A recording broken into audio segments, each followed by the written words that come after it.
Good morning and welcome to the ADS Securities Markets Update. We'll start today with a look at the first US session of this week, which also saw a notable volatility across the day.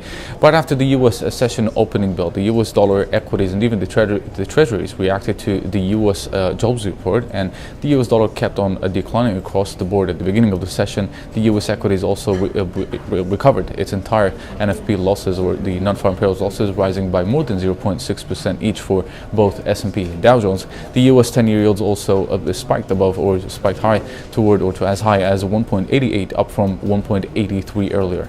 Brent Crude gained advanced more than 5.3%, and West Texas crude is up by more than 5%.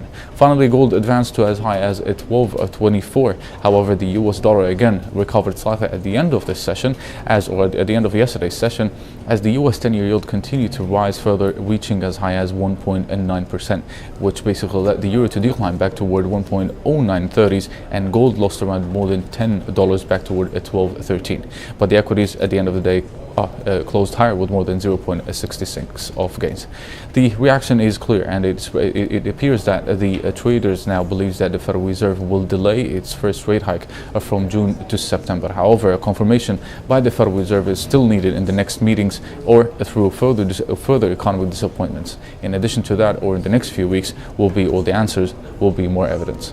In the US today, a few economic figures were released and have come with another disappointment, or with more disappointment. First of all, the ISM manufacturing PMI slipped more than expected, declining toward 56.5 in March, down from 56.9 in February, while the estimates were to decline only toward 56.6, and this is the lowest level since June of last year.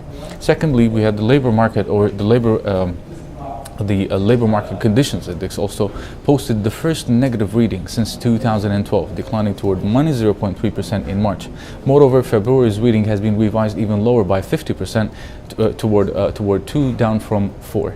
Finally, in Canada, the IVEY PMI, or the manufacturing PMI data, also unexpectedly contracted for the third consecutive month in a row, declining toward 47.9 in March, down from 49.7, despite the fact that the estimates were to rise above the 50-key level toward 51, and this is the longest contraction period on a record.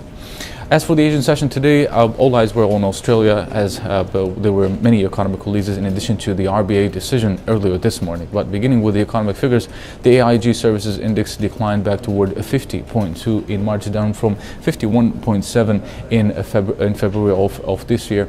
However, this is the second reading well above the 50-key level in a row, which has not been seen since 2011.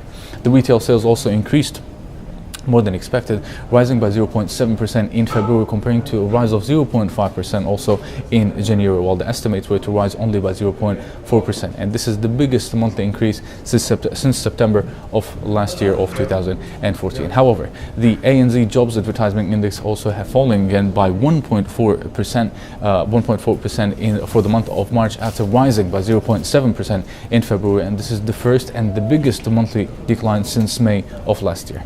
The Reserve Bank of Australia again decided to keep the interest rates unchanged today, or this month, at 2.25%, while there were some speculations that the Reserve Bank of Australia will cut it by around a 25 basis point. However, the bank kept the door open for further easing in the next couple of meetings. As a result, the Aussie again spiked across the board, while the Aussie dollar advanced to as high as 76 so far, or until this report is released. However, the outlook remains negative so far, and we believe that sellers are likely to appear again between 77.30s and 77.80s in the next few days. As for the European session today, as for the European session ahead, all eyes today will be on the services PMIs for the euro area countries, including the UK, and the estimates are slightly higher for the month of March compared to the previous month, which may also have notable impacts on the market. Starting with Spain, the estimates are to go higher toward 56.5. In France, there will be no change or the estimates to remain unchanged at 52, or to remain stable at 52.8. Italian also to rise slightly toward 51.1. German and the Eurozone like to remain stable at 55.3 and 54.3. And finally, in the UK, the estimates are to rise toward 57.1, up from 56.7.